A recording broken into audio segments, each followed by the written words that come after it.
We remain steadfast in our commitment in delivering local news that matters. Stories that inspire. Enriching the lives of Filipinos in the Philippines and across the globe. This is your GMA Regional TV. Buong puso para sa Pilipino.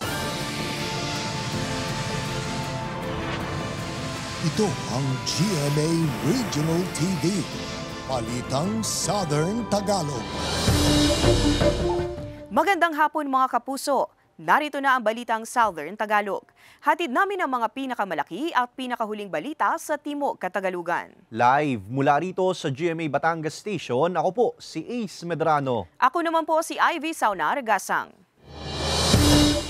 Ilang senador ikinalungkot at ikinadismaya ang insidente ng pamamaril sa testigo na si alias Dodong. Samantala, LV Vergara, isa sa ilalim sa Witness Protection Program ayon kay Justice and Human Rights Committee Chairperson Senator Francis Tolentino. Ang detalye sa report ni Paul Hernandez. Laman ng privilege speech ni Senator Jinggoy Estrada ang pagnanais na magkaroon ng karagdagang seguridad para kay alias Dodong. Pinagbabaril si Dodong ng hindi kilalang sospek Martes ng gabi sa tinutuluyang bahay sa Paluan Occidental, Mindoro. Saksi siya sa pangmamalupit umano ng dating mga amo ng kasambahay na si Nanay LV. May dalawa pa raw tetestigos o umunay dinanas si Nanay LV sa mga dati niyang amo. I believe it is necessary to provide additional security for Dodong and even to aliases JM and Patrick if they ultimately agree to testify before the Committee on Justice and Human Rights. Hindi na rin naitago ni Senator Bato de la Rosa ang pagkadismaya sa pinagdaanan ni Dodong. Isa raw itong kaso ng frustrated murder. Being the chairman of public order and dangerous drugs, pag ganun ang reaksyon ng isang ordinaryong mamamayan na nagiging biktima ng karahasan na ayaw magtiwala sa local police dahil influential yung mga suspect, ay siguro, isa lang yan, Mr. President, pero ang dami pa siguro sa buong Pilipinas. Kinondena na ni Senator Francis Tolentino na siya ring chairperson ng Senate Committee on Justice and Human Rights ang ginawang pamamaril sa testigo. Tiniyak na rin niya ang pagsasailalim sa Witness Protection Program ni Nanay LV para matiyak ang seguridad nito. Kay Manang LV ay meron tayong paikot-ikot na security. Subalit si Manang LV ay sinusubukan na rin natin ngayon na ipasok sa Witness Protection Program. May proseso lang yan. Samantala, tiniyak ng CIDG Occidental Mindoro ang mahigpit na pagbabantay sa testigong si Dodong. Palagay na rin ang loob niya, nandun na siya sa opisina ng CIDG, well secured naman siya doon and safe. Bantay sarado. Nagpapatuloy ang investigasyon sa insidente. Kasama si Buhay Adante Jr., Paul Hernandez, Balitang Southern Tagalog. Presyo ng bigas sa ilang pamilihan sa Batangas City bahagyang bumaba. Samantala ilang rice retailers wala pa ring maibentang regular at well-milled rice. Narito ang report ni Hazel Alviar. 3 pesos hanggang 4 pesos ang ibinaba ng presyo ng bigas ngayon sa Batangas City Old Market. Ang dating 50 pesos noong nakaraang linggo sa pwestong ito ni Jocelyn, mabibili na sa 49 pesos. Base lang naman kami sa nadating na bigas eh. Halimbawa magkano lang ang presyo nilang pag bumaba ng konti, bababa namin. 44 pesos kada kilo naman daw ang pinuhunan ni JR sa bigas na ito, kaya 48 pesos kada kilo ang pasa niya sa mga mamimili. May kitang konti, pero siyempre, pagka po ganitong per kilo, siyempre, magpo-provide kayo ng lagayan, tatahin pa niyo yung sako. Sa pag-iikot ng GMA Regional TV Balitang Southern Tagalog sa pamilihan, kapansin-pansin na tanging ang pwestong binabantayan ni Digna ang nagbebenta ng well-milled rice na nasa 45 pesos kada kilo. Bagamat nagbebenta sila ng bigas na nakatakda sa price ceiling, hindi raw nila alam kung kasali sila sa mga mabibigyan ng ayuda na ipinangako ng gobyerno. Wala pa, hindi pa na bibigay. Pero kahit may 45 pesos na sa pwestong ito, ang mamimili na si Violi, mas pinili pa rin ang premium rice na nasa 50 pesos kada kilo. Mas bet ko po yun, dahil maganda po ang pagka-rice niya. Ayon sa ilang mga rice retailers, wala pa rin daw silang makuhanan ng mga regular at well-milled rice na nasa ilalim ng price cap, kaya hanggang ngayon wala silang maibenta. Sigaw ng grupong Bantay Bigas ngayong panahon na ng anihan, bilhin ng gobyerno ang mga palay ng mga magsasaka sa halagang 20 pesos kada kilo mula sa 17 pesos. Mungkahi rin nila na ibalik ang NFRA sa merkado. Kasabay niyan, yung pamimili ng palay ng ating mga magsasaka ay dapat ipagiling niya ito at dalhin sa palengke sa pamamagitan ng subsidized price para naman mahila pababa yung presyo ng mga commercial price. Kasama si Buhay Adante Jr., Hazel Alviar, Balitang Southern Tagalog. Grupo ng mga manggagawa sa Calabarzon umalma sa bagong inilabas na wage order na 35 pesos hanggang 50 pesos na aumento sa sahod. Grupo inihirit na ipako na sa 750 pesos ang minimum wage sa lahat ng uri ng manggagawa. Para sa detalye, makakasama natin live si Paul Hernandez. Paul?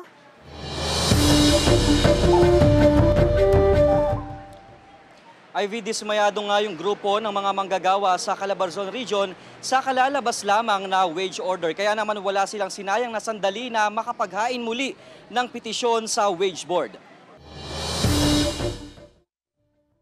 Kung hindi raw pagsasangla ng ATM, pangungutang sa katrabaho at kakilala ang ginagawa ng 51 anyos na inang si Jessica.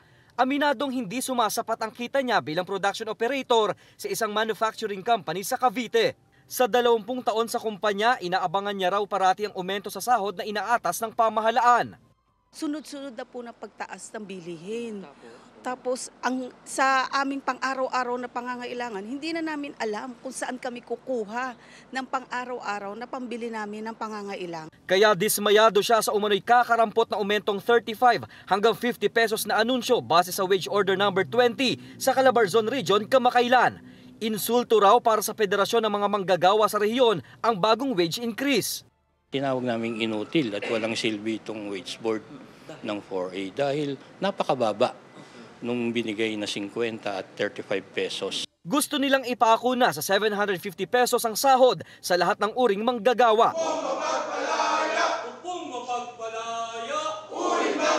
Naihain na raw nila ito sa Regional Tripartite and Wage Productivity Board o RTWPB sa mga serye ng wage consultations. Hindi raw sapat ang 385 hanggang 520 daily minimum wage, lalo't wala raw humpay ang taas ng presyo ng mga bilihin.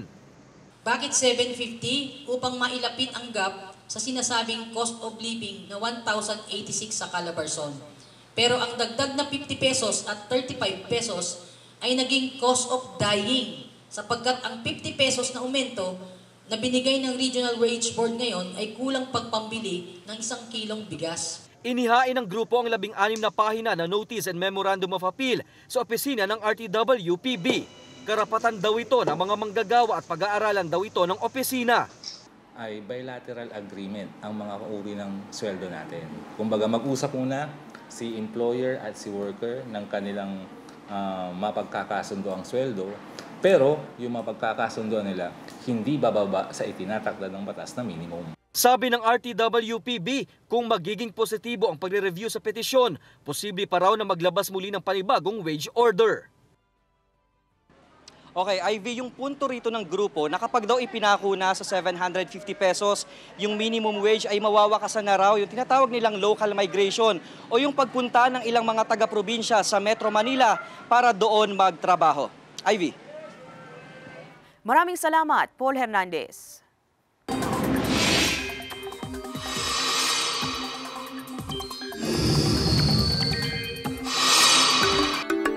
Mga kapuso, maging handa pa rin sa tsansa ng ulan sa iba't ibang bahagi ng bansa. Huling namataan ng LPA sa layong 395 kilometers east-northeast ng Itbayat, Batanes. Ayon sa Pag-asa, manipis na mga ulap ng LPA at posible na ring malusaw sa mga susunod na araw.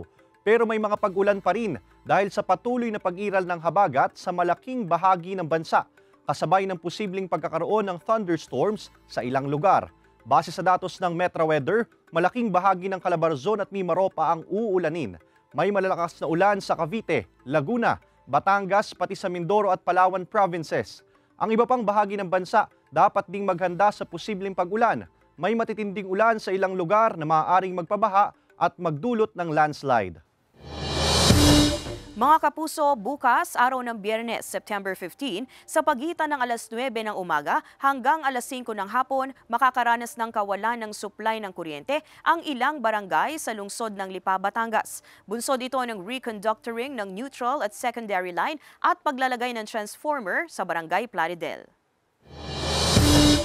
Good news mga kapuso, naghahanap ang Kapuso Network ng Master Control and VTR Automation Engineer, Technical Assistant, TV Transmitter Technician, Vision Mixer, AM/FM Studio Technician, Electromechanical Engineer at iba pang posisyon na makikita sa inyong TV screen. Para sa kumpletong detalye at sa mga nais mag-apply, bisitahin ang careers.gmanetwork.com.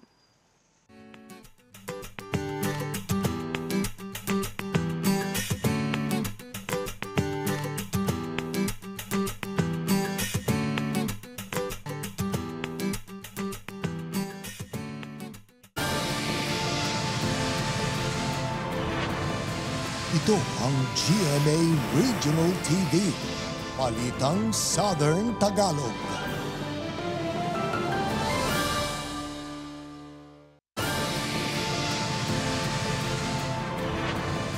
Ito ang GMA Regional TV, Balitang Southern Tagalog. 25 anyos na rider na nagtangkang mag-overtake sa tricycle patay sa aksidente sa Nasugbu, Batangas. Tutukan yan sa report ni Denise Abante. Nakabulagta sa kalsada ang 25 anyos na rider ng respondihan ng mga otoridad sa kahabaan ng Barangay Putat, Nasugbu, Batangas. Ayon sa pulisya, tinangka ng rider na mag-overtake sa nasa unahang tricycle ngunit may kasalubong na motor. Sinubukan umano nitong bumalik sa linya ngunit bigla na lamang umano siyang nawala ng kontrol sa minamanehong motorsiklo dahilan ng aksidente. Bilis siguro ng takbo, nagwigil yung motor niya hanggang sa nag-crash siya, yun yung tama niya sa ulo. Walang nakalagay dito sa report na may helmet. Sa investigasyon ng PNP, wala naman indication na siya ay may kabanggaan. Kasi pag mabilis yung takbo, bigla mong ipreno, ang tendency nyo ay talaga magwigil ka hanggang cause ng disgrasya. Naisugod pa sa ospital ang rider ngunit idineklarang dead on arrival. Kasalukuyan ang nakalagak ang mga labi ng biktima sa kanilang tahanan. Paalala naman ng pulisya. Mag-iingat po pagdadrive. Mabilis at mabagal, parehas lang din yan, makakarating din sa pupuntahan. At huwag tayo mag-drive na mabilis. Sinisika pa ng GMA Regional TV, Balitang Southern Tagalog na makipag-ugnayan sa pamilya ng biktima para sa kanilang pahayag. Denise Abante, Balitang Southern Tagalog. Arestado ang isang lalaki matapos mahulihan ng mga baril sa isinagawang search warrant operation kaninang umaga sa Barangay Bihiya, Chaong, Quezon. Nakumpiska sa sospek ang isang unit ng caliber 45 pistol, carbine, mga magazine at iba't ibang mga bala. Nakakulong na ang sospek at naharap sa kasong paglabag sa RA 10591 o Comprehensive Firearms and Ammunition Regulation Act at paglabag sa COMELEC gun ban. Ang operasyon ay bahagi pa rin ng maigting na kampanya ng kapulisan kontra loose firearms at para masigurong kaligtasan ng publiko, lalo na sa paparating na barangay and SK elections 2023. 15,000 pesos na ayuda ipinamahagi sa ilang rice retailers sa Batangas na apektado ng price cap. Para sa detalye, makakasama natin live si Denise Abante. Denise?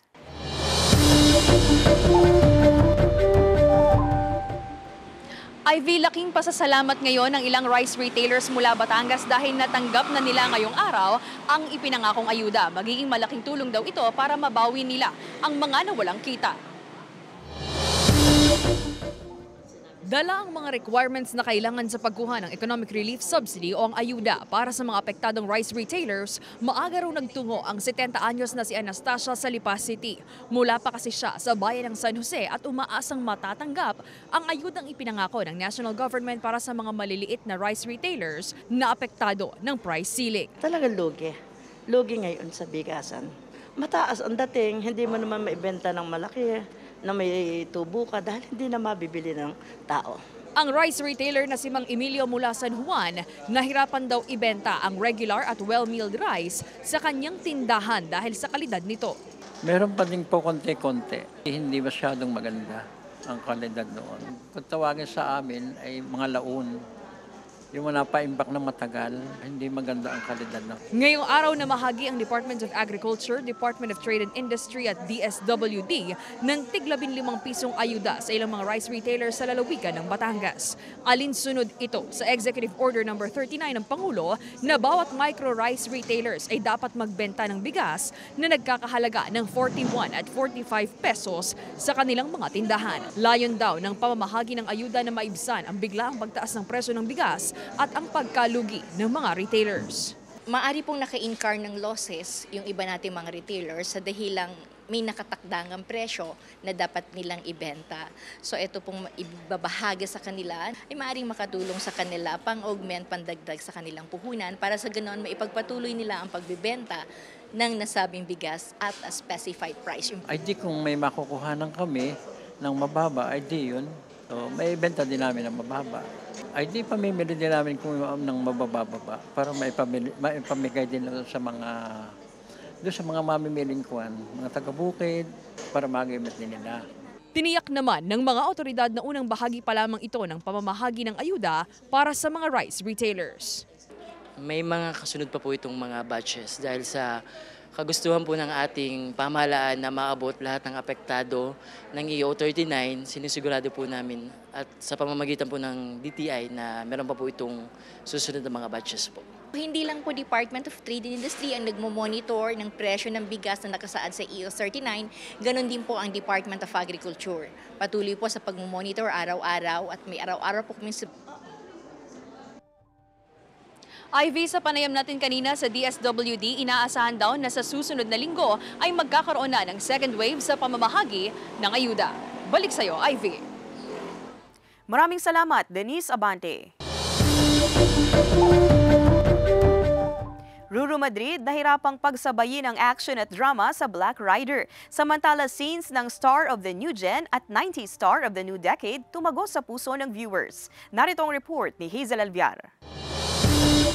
Guys, practice na yan! Once again, here's the results of Sina 5 breakups in a romance leads, Alden Richards at Julia Montes ang special guest sa ginanap na Sparkle Caravan sa Lyceum of the Philippines University. Masaya raw sila na makasama at mabisita ang Lyceans. Because yung dad ko po is nag-aral dito sa Lyceum Intramuros and varsity rin siya ng Lyceum Pirates before. 1986. Dream ko talaga dati pumasok sa campus. Kasi hindi ako nagkaroon ng privilege na makapag-school sa big school talaga, yung makapasok. Ngayon online ako. So ang sarap sa feeling na makikita mo yung students na nag-aaral. May song number naman si The Clash 2023 champion John Rex na nagpakilig sa mga estudyante. Ang Sparkle Caravan Campus Tour ay in partnership with GMA Synergy and NCAA kung saan maaring mag-audition ang mga nangangarap maging Sparkle artist. Kaya naman kanya-kanyang pakitang gilas ang mga estudyante. Ito na yung chance nyo eh. Malay nyo ito yung big step na inaantay nyo. Sa mga auditionees, may kumasa sa challenge ni na Alden at Julia na mag-improvise ng eksena na hango sa mga karakter nila na sina Lance at Justin sa 5 breakups in a romance. Overwhelmed daw sina Alden at Julia sa reaksyon na scene drop mula sa movie na umani ng million views sa social media. So thankful po kami kasi at least our efforts are not parang put to waste because of the reception we've been getting po sa mga excited na makapanood ng 5 breakups in a romance. Kahit kami po, very excited na mapanood nyo to. Nga namin, ang sarap at ang saya namin sa project na to. And then nakita namin yung pagtanggap ng tao. Parang lahat ng na-feel namin, lahat worth it. Kung may pasilip daw noon ang mga karakter nilang sina Lance at Justin, naglabas naman sina Alden at Julia ng kanilang saloobin bilang mga aktor sa pelikula. It's a parang deeper understanding of our situation. Kumbaga para sa amin, parang self-discovery din siya. Ang gift namin, yung friendship namin, pag nagkakatitigan kasi kami, nagkakaintindihan kami agad. So may part doon na nagkatitigan lang, inaano ko siya na, kasi sinimulan mo eh, may ganun na kaming connection. So ang sarap lang. Ang kasi sarap. sincere and genuine. Malapit nang mapanood sa mga sinihan ang 5 breakups and a romance under GMA Pictures, Cornerstone Studios and Myriad Entertainment. Hazel Alviar, Balitang Southern Tagalog. Mga kapuso, maging bahagi ng nangungunang TV and radio network sa bansa. Naghahanap ang Kapuso Network ng mga sumusunod: News Production Specialist, News Program Specialist, Junior Desk Editor, News Assistant Video Journalist, Moving Image Editor, at iba pang posisyon na makikita sa inyong TV screen. Para sa kompletong detalye at sa mga nais mag-apply, bisitahin ang careers.gmanetwork.com.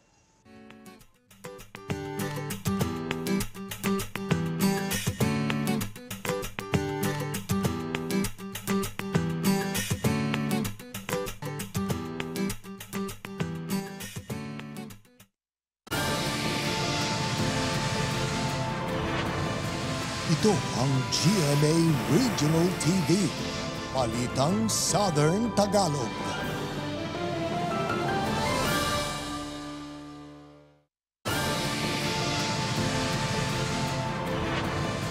Ito ang GMA Regional TV. Balitang Southern Tagalog.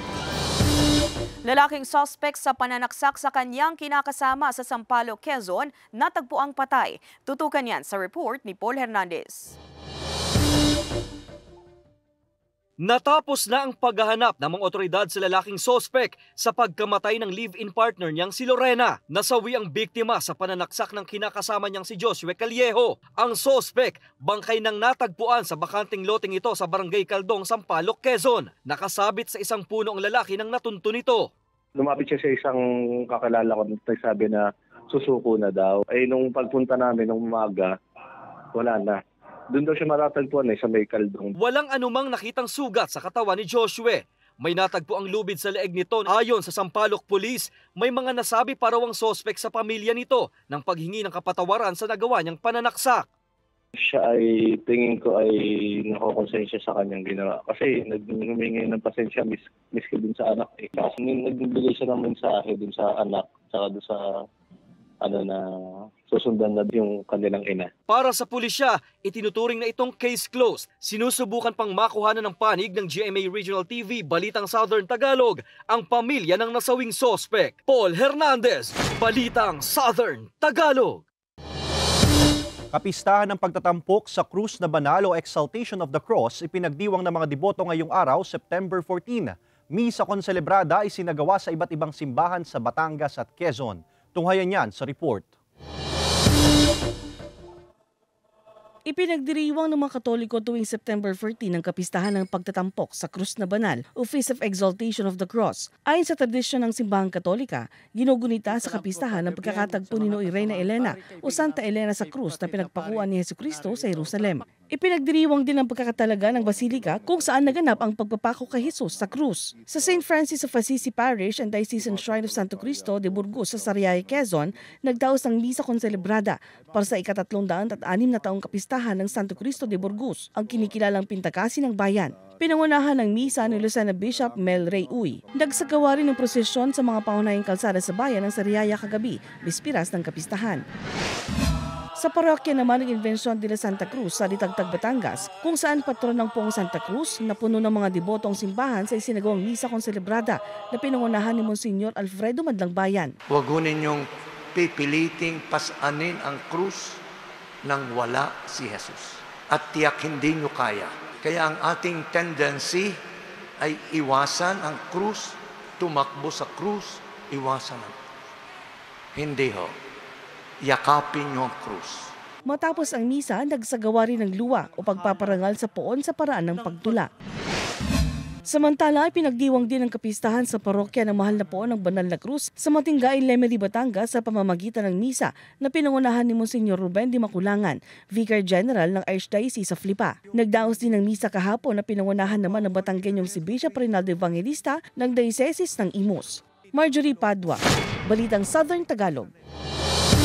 Mga kapuso, bukas, araw ng Biyernes, September 15, sa pagitan ng alas 9 ng umaga hanggang alas 5 ng hapon, makakaranas ng kawalan ng supply ng kuryente ang ilang barangay sa mga bayan ng Lubo, San Juan, Taysan at Rosario, Batangas. Bunsod pa rin ang clearing ng mga linya at manual load dropping. Ruru Madrid nahirapang pagsabayin ang action at drama sa Black Rider. Samantala scenes ng Star of the New Gen at 90s Star of the New Decade tumagos sa puso ng viewers. Narito ang report ni Hazel Alviar. Kahit challenging ay pinagpubuti pa rin ni Ruru Madrid ang pagganap niya sa seryeng Black Rider. Aminado ang bida sa upcoming action drama series na isa sa mga pinakanahihirapan siya ay ang pagsabayin ang action at drama. Ayon pa sa aktor, kailangang magkapareho ang level ng effort na ibinibigay niya sa action at dramatic scenes. Pero paglilinaw naman ni Ruru na worth it ang lahat ng pagod dahil natupad ang isang bagay na pinapangarap niya. Sa GMA's top rating na abot kamay na pangarap, naka-eksena ng Star of the New Gen Jillian Ward ang tinaguriang Star of the New Decade noong 90s na si Manilyn Reynes. Natunghayan ang ilang intense scenes ni na Jillian at Manilyn. na talaga namang nakapagpakaba sa viewers nang i-hostage ni Melba si Doc Annalyn, ang papel na ginagampanan ni Manilyn. Umani ng papuri mula sa netizens ang husay sa pagganap ni Manilyn sa kanyang role. Samantala sa Royal Blood, panibagong gulo ang idudulot ng pagkabunyag sa nakaraang relasyon ni Napoy at Diana. Ano kaya ang mangyayari sa loob ng mansyon ng mga Royales? Ang mga eksena sa Royal Blood tutukan pagkatapos ng maging sino ka man. Hazel Alviar, Balitang Southern Tagalog. Samantala, mapapanood nyo po ang episode na ito at iba pang pinakahuling lokal na balita sa official website ng GMA Regional TV, www.gmaregionaltv.com. Pwede rin kayong bumisita sa aming official YouTube channel, GMA Regional TV, at i-click ang subscribe button para sa pinakamaiinit na balita mula sa rehiyon. Dahil sa GMA Regional TV, local news matters. At yan ang mga pinakamalaki at pinakahuling balita sa Timog Katagalugan. Maraming salamat sa pagsama sa amin, pati na mga kapuso sa ibang bansa na tumutok sa mga balita sa rehiyon. Kami ang GMA Regional TV, Balitang Southern Tagalog. Buong puwersa para sa mas malaking misyon at mas malawak na paglilingkod sa bayan.